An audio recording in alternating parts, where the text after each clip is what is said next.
வணக்கம். உங்கள் மணிமேகலை இன்று அருள் உடைமை அதிகாரத்தின் 10வது குறளை உங்களுக்கு தெளிவுபடுத்த வந்திருக்கிறேன். இந்த அதிகாரத்தில் வள்ளுவ பெருந்தகை என்ன கூறியிருக்கிறார்? பிற மக்களிடம் நாம் அன்போடும் கருணை உள்ளத்தோடும் இரக்கத்தோடும் இருக்க வேண்டும். வலியார் முன் எதுவும் இல்லை என்று நம்மிடம் கையேந்தி வந்து நிற்பவர்களுக்கு நம்மால் இயன்ற உதவியை நாம் செய்தல் வேண்டும். இதுவே கருணை அல்லது இரக்கம் எனப்படுகிறது. அவர்கள் உணவிற்காக கையேந்தலாம், கல்விக்காக கையேந்தலாம், அல்லது உடல் உழைப்பிற்காக கையேந்தலாம். எதுவாக வேண்டுமானாலும் இருக்கலாம். நம்மால் இயன்ற உதவியை நாம் அவர்களுக்கு நிச்சயமாக செய்து கொடுக்க வேண்டும். பொருட்செல்வத்தை எவர் வேண்டுமானாலும் ஈட்டிக்கொள்ள முடியும். ஆனால் கருணை அல்லது இரக்கம் என்று சொல்லக்கூடிய இந்த ஒரு பண்பு இயல்பாக நமக்கு வர வேண்டும். வரவே இல்லை என்றாலும் நாம் வளர்த்து கொள்ள வேண்டும். செல்வங்கள் எப்படி வேண்டுமானாலும் நம்மால் பெருக்கிக் கொள்ள முடியும். ஆனால் குணங்களை அவ்வாறு செய்ய இயலாது. கருணை உள்ளம் என்பது கருணை இருப்பவர்களிடம் மட்டுமே இருக்கும். அம்மா என்றால் கருணை, கடவுள் என்றால் கருணை, சகோதரி என்றால் கருணை.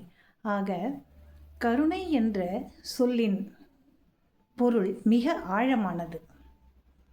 இறைவனிடம் கையேந்தினால் கருணை உள்ளத்தோடு அவன் நமக்கு வேண்டிய வரங்களை வழங்குவான் என்று கூறுகிறோம் இல்லையா? அப்போ வறியவருக்கு நாம் செய்யக்கூடிய அந்த கருணையான செயல்கள் அனைத்துமே நம்மை இறைவனுக்கு ஒப்பாக கொண்டு செல்லக்கூடியவை என்று வள்ளுவர் கூறுகிறார். இந்த 10வது குறளை இன்று நாம் காணலாம்.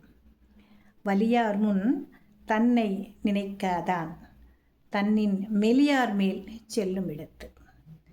வறியார் முன் தன்னை நினைக்காதான் தன்னின் மெலியார் மேல் செல்லும் இடத்து. இதற்கு என்ன பொருள்?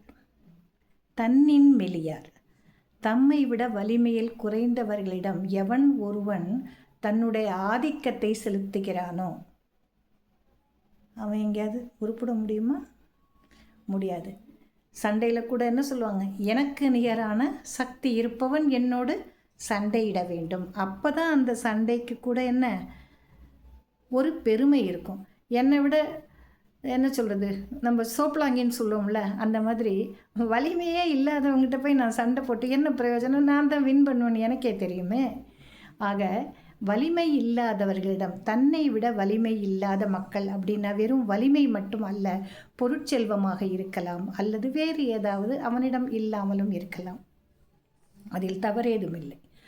நம்மை விட எவன் ஒருவன் சற்று தாழ்வாக இருக்கிறானோ அவங்கிட்ட போய் நம்ம என்ன பண்ணக்கூடாது? நம்முடைய பலத்தை, வலிமையை, பெருமையை காட்டக்கூடாது.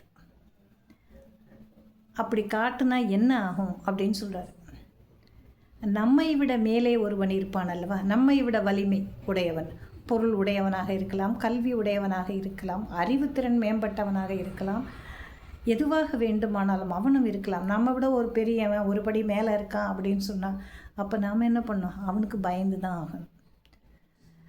நம்மை விட மெலிந்தவர்கள் என்றால் நம்மை விட சற்று தாழ்ந்தவர்களிடம் நாம் கருணை உள்ளத்தோடு இல்லாவிடில் நம்மை விட சிறப்பாக இருக்கும் ஒருவனிடம் நாம் என்ன செய்ய வேண்டி வரும்? அடிபணிய வேண்டி வரும்.